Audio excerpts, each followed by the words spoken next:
काय सांगाल जिल्हा परिषदेच्या अनुषंगानं आज कुरुल गटामध्ये कुरुल गावामध्ये होम टू होम प्रचार केलाय, कशा प्रकारे अनुभवाला किंवा लोकांच्या प्रतिक्रिया काय अनुभव? नाही, जिल्हा परिषदेच्या निवडणुकी संदर्भामध्ये या कुरुल गटातून आमचे मित्र उमेशदादा पाटील उभारलेले आहेत. त्यांच्या खाली पंचायत समितीला आमचे दानाजी माळी उभारलेले आहेत. आणि मग माझे दोन सहकारी ज्यावेळेला कुरुल विभागातनं या गटातून निवडणुकीला उभारलेले आहेत, तर त्यांना विजयी करण्यासाठी या तालुक्याचा आमदार म्हणून मी सकाळी 11 वाजता कुरुलमधून डोर टू डोर प्रत्येक घरामध्ये जाऊन आमच्या दोन्ही उमेदवारांना मतदान करा असं आवाहन करण्यासाठी माझा प्रचार चालू होता. आता जवळजवळ 7 वाजले, 8 वाजलेले, अजून 2 तास नाही आपल्याला, अजून 2 तास शिल्लक आहेत. अजून मला 2 गल्लीत जायचं आहे आणि ते 2 गल्ली केल्यानंतर ना कुरुल गावामधलं एकही घर मी सोडलं नाही. माझ्या मायबाप जनतेला माझे दोन्ही उमेदवार प्रचंड मताने विजयी व्हावे अशी मागणी मी या तालुक्याचा आमदार म्हणून त्यांच्याकडे केलेली आहे. कुरुलमध्ये विधानसभेच्या निवडणुका झाल्या त्यावेळेला नुकत्या कुरुल गावातून तब्बल 1100 मताचं लीड हे मला कुरुल गावानं दिलं होतं. त्यामुळे कुरुल गावावरती माझी प्रचंड अशी श्रद्धा आहे. दुसरं, गेल्या 15 दिवसापूर्वी माझ्या इथल्या सगळ्या सहकार्यांनी कुरुलची जी आपली देवी आहे केचू आई, तिला नवस केलं होतं. ते नवस फेडण्यासाठी मी आणि माझी पत्नी आलो होतो. आम्ही केचू आईचं बी दर्शन घेतलं, नवसही फेडला. तिथं आम्ही पूर्ण कुरुलकरांना, या गावातून सगळे माझे सहकारी तिथं केचू आईच्या ठिकाणी उपस्थित होते आणि चांगल्या पद्धतीचं कुरुल गावानं माझ्यावर प्रेम केलेलं आहे.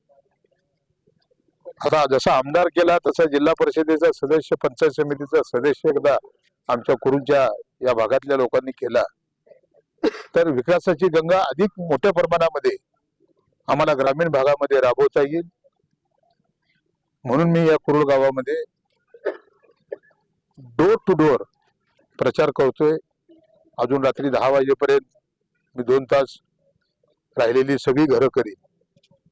सकाळीच भाजपच्या प्रचारार्थ गाव फेरी झाली, त्या सभेचं रूपांतर झाल्यानंतर त्या सभेत असं म्हटलं की आमदारांनी 1.5 वर्ष झाले किती निधी आणलाय. कोण म्हणलं? काय सांगा? कोण म्हणलं? सुशील क्षीरसागर.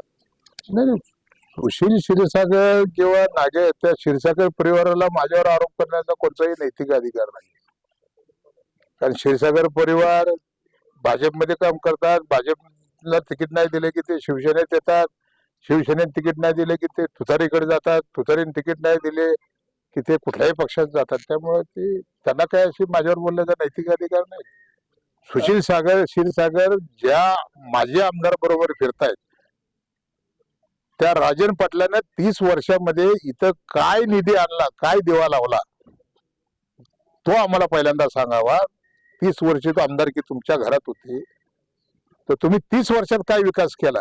मला आमदार होऊन तर आता 1 वर्ष झालेलं आहे. त्यामुळे मला 1 वर्षाचा हिसाब मागण्यापेक्षा 30 वर्षाचा हिसाब द्या. आज ग्रामीण भागामध्ये ज्यावेळेला मी फिरतोय कुरुल गटामध्ये, पत्रकार बंधूंना मी सांगतो की राजकारणाच्या ठिकाणी ठेवा, परंतु ह्या पट्ट्यातली गावं बघितली, हा जो दक्षिण भाग बघितला, या दक्षिण भागामध्ये गेल्या 25-30 वर्षामध्ये साध्या रस्त्याला डांबर सुद्धा लागलेला नाही. इतका भयानक पद्धतीचा अन्याय या दक्षिण भागावरती राजन पाटलांनी केला. 30 वर्ष झालं, 25 वर्ष झालं ग्रामीण भागामध्ये रस्त्याला मी फिरतोय ना, डांबर लागलं नाही. डांबर खडीकरण की दूर की बात है. कोणचा अधिकार आहे त्यांना माझ्यावर आरोप करण्याचा? अरे तुम्ही 30 वर्षाचा हिसाब द्या, मग मी माझ्या 1 वर्षाचा हिसाब तुम्हाला देतो. ते तर म्हणतात की आम्ही 3,000 कोटींचा निधी आणला. कोण? यशवंत माने. मी आमदार म्हणून 14 महिने झाले 3,500 कोटीचा म्हणतोय एकदा, 3,000 कोटीचा म्हणतोय एकदा, 2800 कोटीचा एकदा म्हणतोय, 4,000 कोटीचा एकदा म्हणतोय. मला तर असं वाटतं की रतन खतेरीला या आकड्या कळत नाही एवढा त्या यशवंत मानेला आकडा कळतोय. हा, आकड्याचा खेळ नुकता खेळतोय. कधी 2200 कोटी म्हणतोय. अरे ज्या अजितदादा पवार साहेबांनी तुम्हाला जो बी काही निधी दिला तो अजितदादांनी तुम्हाला अर्थमंत्री म्हणून दिला. अजितदादाचं एक अपघाती निधन झालेलं आहे आणि भयानक पद्धतीचा महाराष्ट्रावरती शोककुळा पसरलेली आहे. आणि कधी असं कोणाला मरण येऊ नये अशा पद्धतीचं मरण या राज्याचे उपमुख्यमंत्री एक कणखर नेतृत्व अजितदादा पवार साहेबांचं झालं. मी 3 दिवस बारामतीमध्ये होतो. 3 दिवसानंतर ज्या वेळेला मी इथं काल आलो त्यावेळी मला धक्का बसला वारसकर. त्या नरखेड भागामध्ये एक सभा झाली. त्या सभेमध्ये ढोली तशा वाजवताय, फटाक्याची आतिषबाजी करताय आणि पालकमंत्र्याला आणून काय काय काय तुम्ही भाषण करताय. अरे लाज वाटायला पाहिजे तुम्हाला. ती बाजूला बसलेल्या राजन पाटलाला लाज वाटायला पाहिजे. अरे तुला अनगरला कारखाना जो दिला ना तो अजितदादा पवारांनी दिला. तुला जी नक्षत्राची दारूची फॅक्टरी दिली ना ती अजितदादा पवार यांनी दिली. अनगर ग्रामपंचायत होत ती नगरपंचायत जी दिली ना, नगरपंचायत केली ना ती अजितदादा पवार साहेबांनी केली. तुला शाळा कॉलेज महाविद्यालय जे दिलं ना ते अजितदादा पवारांनी दिलं. तू ज्या 100 कोटीच्या घरात त्या अनगरमध्ये राहतोयस, त्या अनगरच्या ताई माझ्या बाजूला आहेत. हा, त्यांना माहित आहे पहिला जुना वाडा होता, आता 100 कोटीचा बंगला बांधलाय. तो 100 कोटीचा बंगला सुद्धा ह्या अजितदादा पवारांच्या पुण्याईनं तुझा. सोलापूरचं तुझं 5 स्टार हॉटेल अजितदादाच्या पुण्याईनं. आणि हजारो एकर मोहमध्ये जमिनी तू घेतल्या त्या अजितदादांच्या पुण्याईनं.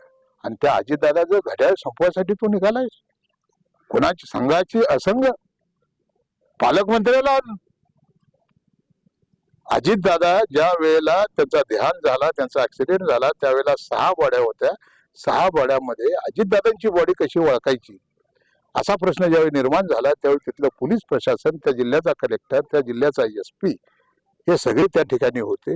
आणि मग 6 बॉड्यापैकी हातात घड्याळ असणार अजितदादाचं बॉडी सापडली. त्यावेळेला तिथल्या SP दादाच्या PA जे PA तिथं दादाची विमानाची वाट बघत थांबले होते त्या PA ओळखलं.